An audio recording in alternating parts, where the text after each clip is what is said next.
Welcome everyone, we're here today with Stephen and Rakesh, Unscripted, and today we have none other than Kofi Awity. Welcome, Kofi. Thank you for having me. Yeah, you're welcome, man. And what an interesting journey. Like when I saw where you've come from, so you've worked across Africa, Asia, Europe, the Middle East, and Australia. So there's a real, not just a supply chain story here, but it's a real life story, right? Well, it is, and some of it, yes, planned, and some of it, just life experiences and where life takes you. But across every stage in my life and across every geographical region, I think I have thoroughly enjoyed my time, and I've learned a lot from the different cultures. So yeah, I found it very fulfilling up until this point, and I hope I have many more of these experiences. That's amazing, man. So childhood in Ghana. So I was born in Ghana to Ghanaian parents. Yeah. So my dad, he worked in development consulting. So on projects for the United Nations, USAID, and so we traveled quite a bit across West Africa. So spent a few years in Ghana, moved to Togo, which is another West African country, spent some time over there. Spent some time also in Mali, and then some time in Cameroon. So I think as a child, you enjoy the discovery of different countries within the region, but then you also miss friends and having to travel back and forth, and family back home in Ghana. There's a bit of a mixed feeling, but I think you come away, now that I look back, I'm glad I had those opportunities and those experiences. So those experiences, what experiences in Ghana as a child shaped who you are today?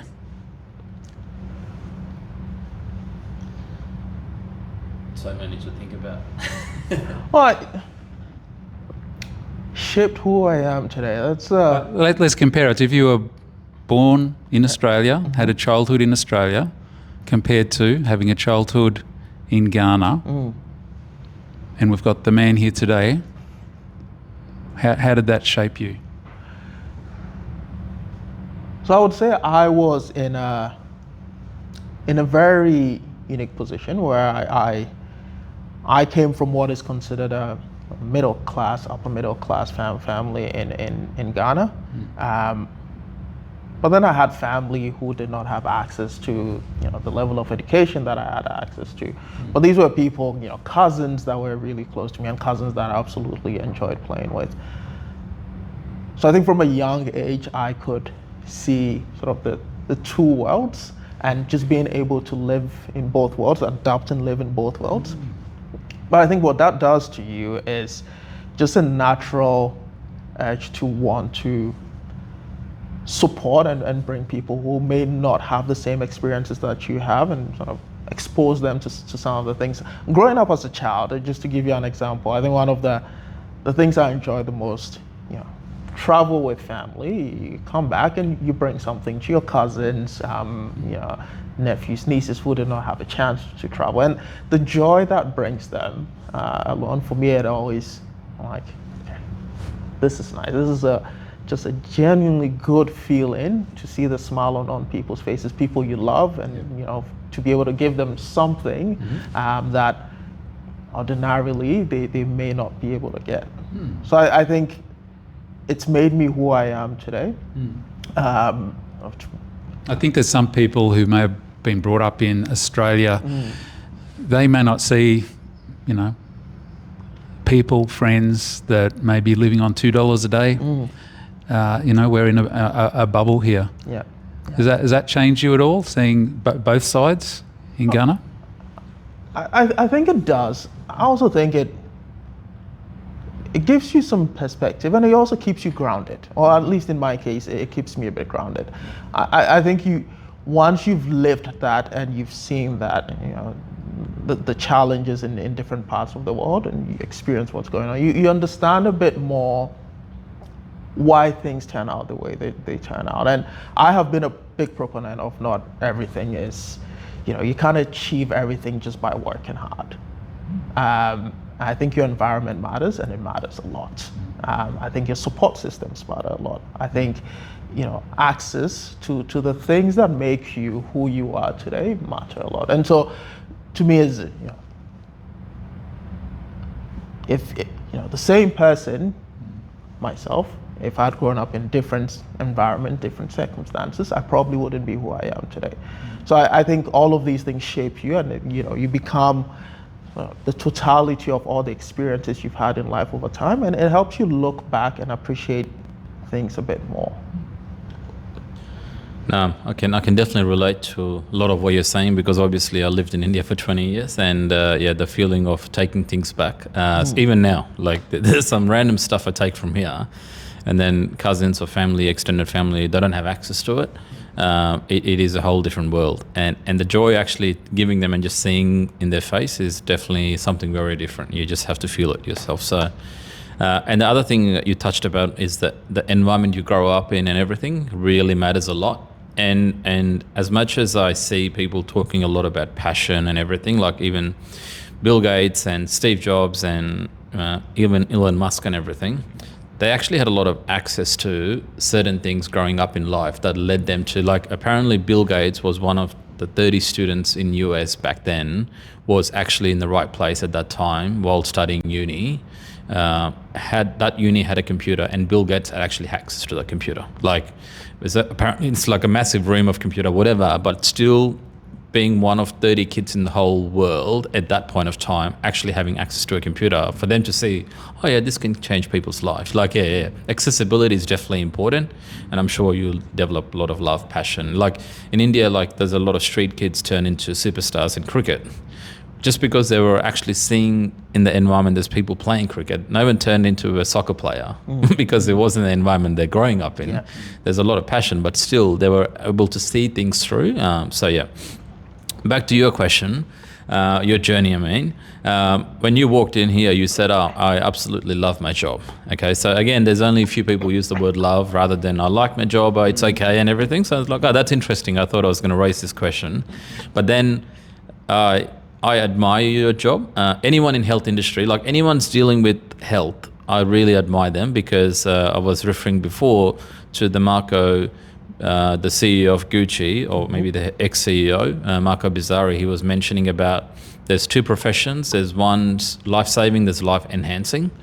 And people get mixed up sometimes, which creates a lot of friction and everything in business, which is not important. But again, end of the day, that's how we react as people. So back to you is what do you, when you say I love my job, what is that you really love? What is that connects to with you really well? That obviously you're in life-saving business, but what is that really brings you together and then get up every day and then love your work? For me, there's a bit of history there. I always tell people I did not choose supply chain management or logistics management. I did not choose it. So after high school, I wanted to go to university and study geography. It was what I was good at. Got awards in high school. Growing up, so it makes sense, geography. And I remember this conversation I had with my dad. He literally had a newspaper in his hand, and he was reading the newspaper, and there was an ad on the back of the newspaper.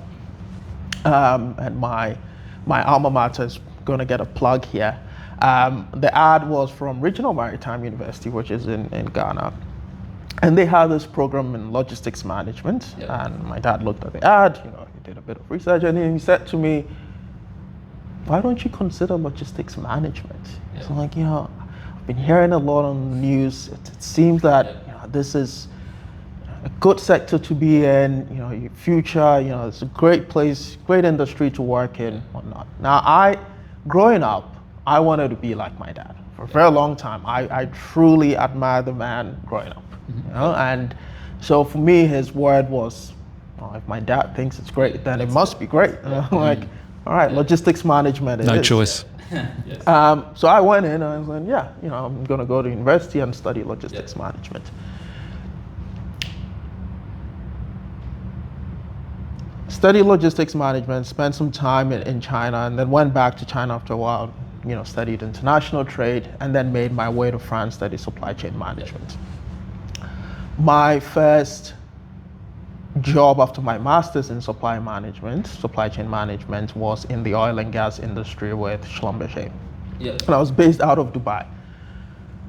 So my initial full-time proper role within supply chain management was in the oil and gas industry.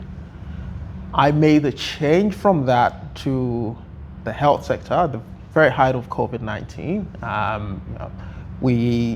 The company I was working for in the Netherlands in oil and gas, they had moved operations to another country, and I wasn't going to be able to move for personal reasons. So I made the switch, and then I started working in the public health sector, procurement, supply chain, so on projects funded by the USAID and the Global Fund. When you start in that environment, you're dealing with government and ministries of health.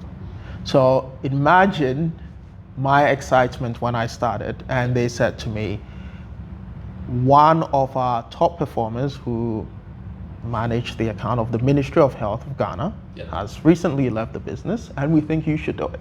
Oh, wow. So I step in this new industry, and in my portfolio is Ghana, which is the country I'm from originally. So I'm excited. There's a fair bit of nuance there that I knew once I stepped into the role I will understand immediately, just because I'm from there. I knew I could connect with the people over there. It all made sense. And just in terms of purpose, I cannot understand what greater purpose there is. So you need to understand the portfolio and the medicines we're dealing with. These were anti-malaria medicines and antiretroviral medicines. So thinking people who are living with HIV, who do not have access to medicines. Back home in Ghana and other parts of Africa, when you hear about the sheer number of kids that die from malaria each year, it's insane, it's ridiculous. These are not stories you hear in the Western world. Or at least for me, growing up, I had access to those medicines all the time. So that for me was my love in doing what I do and being in the public sector.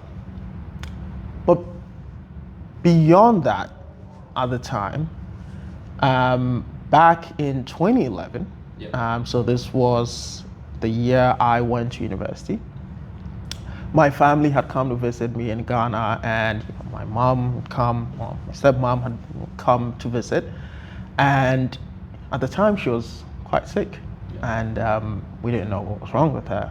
Come and seeing doctors in Ghana, and I remember on one particular day, and I had written about this I think on my LinkedIn. We needed medicines. They had prescribed medicines for her. We just couldn't find it. So I hopped on my bicycle and teenager, happy-go-lucky. I was like, yeah, I'll go find it for you. And I'll go from one pharmacy to the other. And every single time, we're like, we don't have it here. We're out of stock. At the time, it didn't really mean much to me other than, well, they don't have it. And I went back home and I told my mom, I've tried and just can't find it. But it was difficult. 4 months later, my mom passed. So she passed from sarcoma cancer. But I think then working in the pharma industry, or at least starting in public health, pharma, I had these stories in the back of my mind. These were lived experiences for me. I know what it feels like to not have access to medicines. And like I mentioned before, this is from a kid who's come from a family in that part of the world that is considered middle class or upper middle class. And so if we can't, the millions who can't, the millions who do not have access to medicines, the millions who cannot afford medicines. And so for me, it then became a passion. Do whatever you can to make sure that someone has access to medicine, because certainly someone somewhere is dependent on that medicine. So do whatever you can, and that is really what drives me. That is what drives me, that is what keeps me going. Someone is dependent on you doing your job so they can live to see another day. Would you say that was when you realised that this isn't just supply chain, but this is impacting people's lives? Was there a time that you realised that?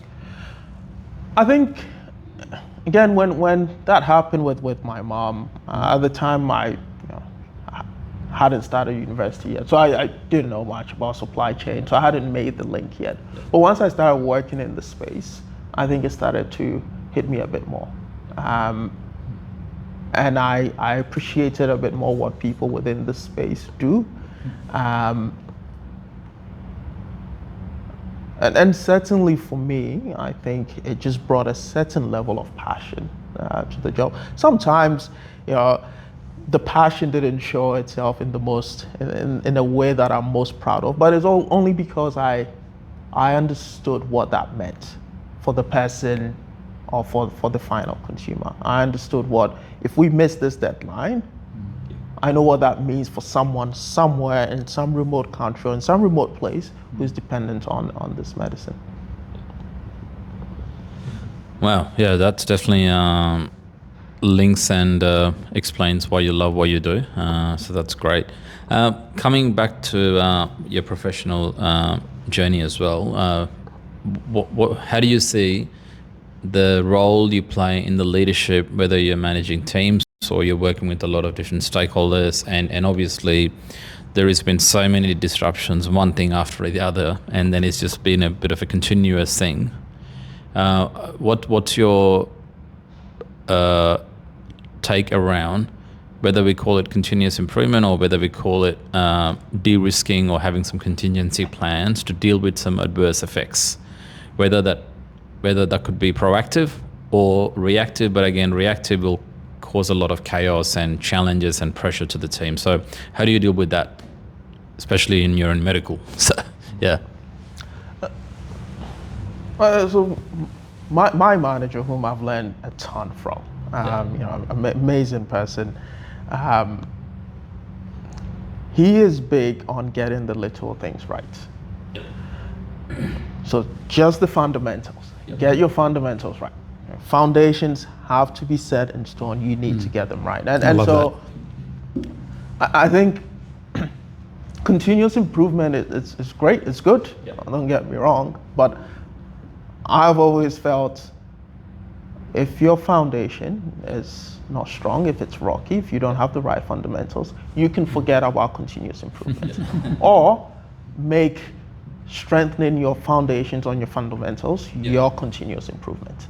So I think sometimes when we think continuous improvement, we want to make these wholesale changes. We want to do the flashy things, like we've gone from having a laptop to all of a sudden by tomorrow it's an iPad. And it's the small incremental changes that actually get you the wins that you want to get. So build a strong foundation, improve on that. Even if you take the Apple iPhone model, right? You don't go from iPhone 3 to iPhone 10 the next day. It's a small incremental change. After 1 year, okay, this is what we'll tweak about this product. Just based on feedback and the data and what we've seen, we think the tweak should be here. And there's always that small incremental change. And if you make that small incremental change and you make it good enough, then that in itself, it's huge value. It is better to make small incremental changes that build on a strong foundation than to make wholesale changes that collapse a few months into the change. Yeah, I love that, Kofi. And it's actually the same thing that applies to sports, right? You can do all the fancy shots in the world, but the ones that win games are the fundamental shots, whether it's a goal in basketball or kicking a footy. It's the foundational skills, getting those perfect, practicing over and over again, and forget the fancy stuff. Absolutely. Yeah.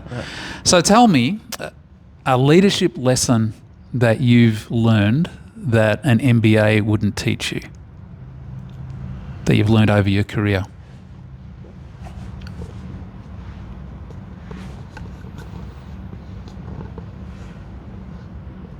Your position is nothing but a mandate. So you've been given a mandate to serve. And You need to come in every single day and know that you're here to serve. You've just been given a mandate. And the reason why that is important to me is I think then it allows you to look at your team and the work that you need to do through a different lens.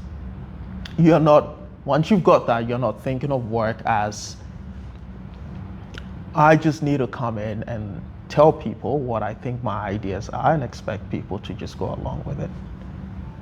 You start to look at it as every single person on my team view is equally as important as mine. The difference is I've been given a mandate to take all of that into account and to make a decision and to drive us forward. And when you do that, you allow people to speak their mind, you take people's opinions on board, you give people the respect that naturally they deserve. You don't dismiss people's ideas, but you pay attention, and you pay very close attention, because you realize that the value that the people on your team bring is really what propels you forward, and not what you bring as the leader of the group, if that makes sense. Yep. So it's really your ability to understand, I've got a mandate to channel all of these great ideas into one great idea and move us forward. Mm-hmm. For me, that is the biggest and the best lesson I have gotten from leadership. And I've had amazing leaders who have really, really just shown that in just the way they approach work. I've never felt like my ideas were dismissed. Yep. So in that sense, I've been very, very lucky. Leaders whom I admire so much and who sometimes in meetings will say the least. Yep. Right? They listen more than they speak. Yep. Because they realize there's more power, and there's power in the voices and the views of the people around the table than there is in just one person. Sounds like, Kofi, you've been around some great leaders and you've learnt from them. I certainly have, and it's not just the leaders, and I think this is where I also credit, just being in different places and being in different geographic regions, and sort of like learning from the way people lead in different geographic regions, and being able to pick, this is a great trait, this is a great trait. The leaders I've been around always taught me, always empowered me, right from the get-go. So I remember, for instance, when I started my role as a procurement specialist, logistics specialist, training in Dubai. It was the second day on my job. My manager put me in a cab and sent me off to our 3PL and said, go there, have a chat with them, and let me know what our challenges are. I'm like, I barely know the people in my team in our office, and you're already sending me off. But it's just that belief, just understanding that I will go there, fresh pair of eyes, before I've had the chance to speak with everyone and sort of taking in what people's views are. I will go there, fresh pair of eyes, and I will see different things, and I will come in and present different set of challenges we need to resolve. And I felt throughout my career, constantly had that, just that I will empower you, you go do your thing. And I try to embody that. I try to give people I work with a chance to throw the ideas out there. Let's just keep them coming. Just keep them coming, because there's a lot of value in what you think. There's a lot of value in your perspective, and it's really sometimes just encouraging people and helping them understand. Trust me, even if you've just got 1 year's experience working in this area, there is something you bring to the table that no one on this table has. Yeah.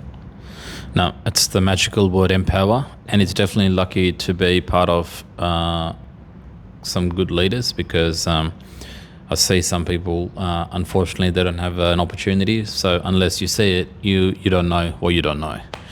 So I've seen some amazing individuals transforming into really doing great things, achieving big things, purely because I know the leadership structure they've been part of. and vice versa as well. I've seen some people quitting the industry as well purely because of bad leadership. So, okay, so that's enough about all things professional. Personally, I'd love to know more about what's your personal routines, habits, and your personal life in general, because for me, everything I do professionally is a reflection of what I go through personally, whether it's my kids, spending time with my kids, or spending time with my partner, or doing whatever we do with my parents or anything. So personal life, although it doesn't show up, it is a big part of how I reflect to everything, how I do things every day. So I'd love to know more about what's your story personally and yeah. Well, so I'm married to a very, very beautiful, amazing woman, and we've got 2 daughters, one 3 and the other one about 8 months old now. For me, family is everything. I don't know who I am as an adult without my family. And trust me, I have thought about it sometimes on my drive back home. Like, if I didn't have my family, what would I do? And I can't picture a world without them. And so my family is what keeps me going. I look forward to seeing my daughters every day after work, reading to them. The older one telling me that this is not how to build blocks. That's fine. And she's got way more experience than I do in her 3 years of life, but that's fine. I wake up every morning, just same routine. Wake up, try to get in a quick workout, quickly shovel down some breakfast, give the girls a kiss, because you're just getting out of bed by the time I am leaving for work. Then I head off to work, spend the day at work, come back home, just in time for bath time. So that for me is the way I bond with my kids. Bath time is sacred to me. It has to be done by me. If not, I get offended. But I found it's also the best time. The girls have had a big day, or at least the older one has had a big day. It's time she tells me all the stories and everything that happened at kindy. It's also a chance for me to sort of just listen and watch her grow, and you just hear her vocabulary change, and for her to say things, and then I go, I didn't know how to say that until I was about 16. You're 3. But yeah, it's really what brings me joy. On weekends, I just want to hang out with them, go for brunch. But ultimately, for me, it's the little things that bring smiles to the faces of the people I love the most. Yeah.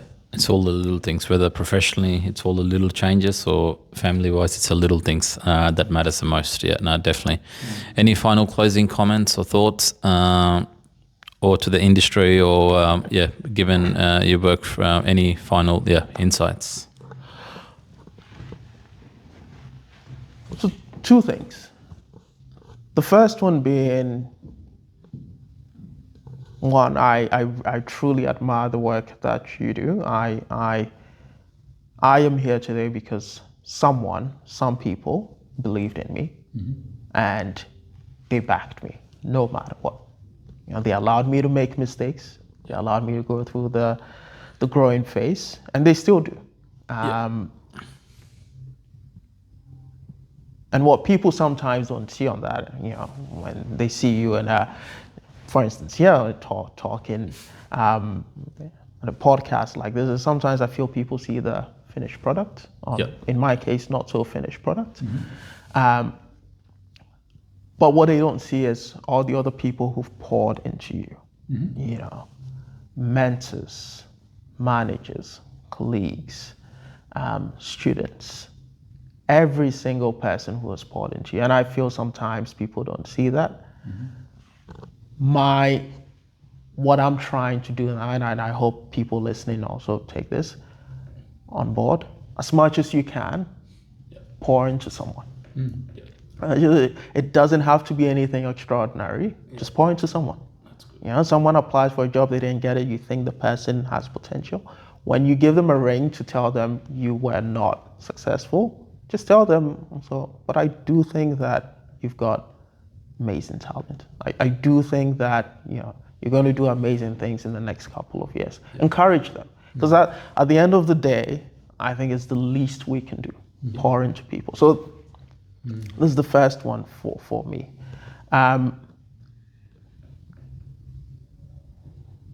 The other one for me,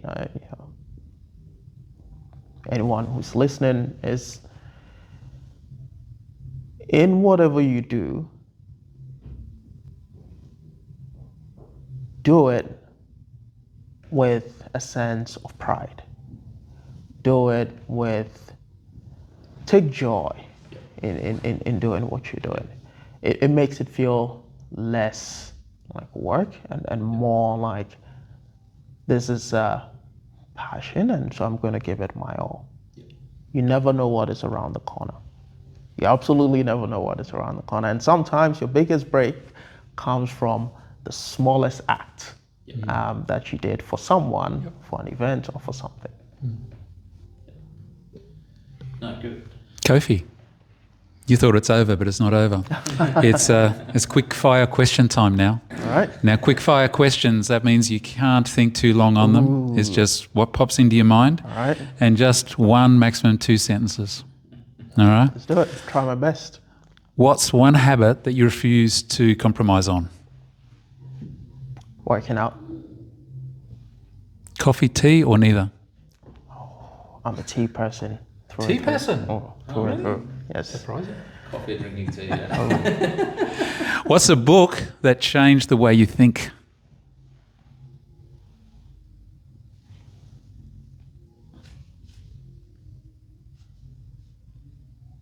That's one I need to think about.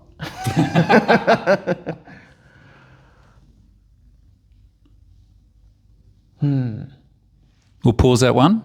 We'll pause that one. What is something you're currently trying to improve about yourself?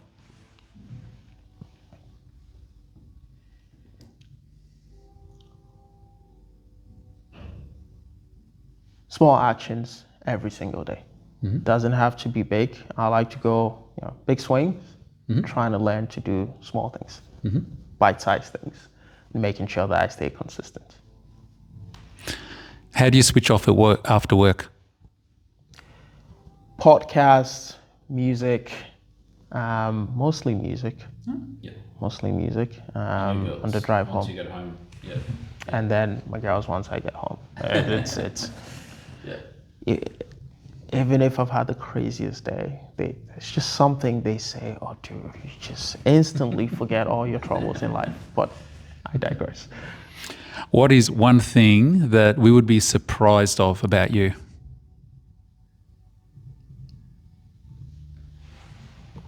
All the audience, all the listeners as well. No, it's just us two. Yeah.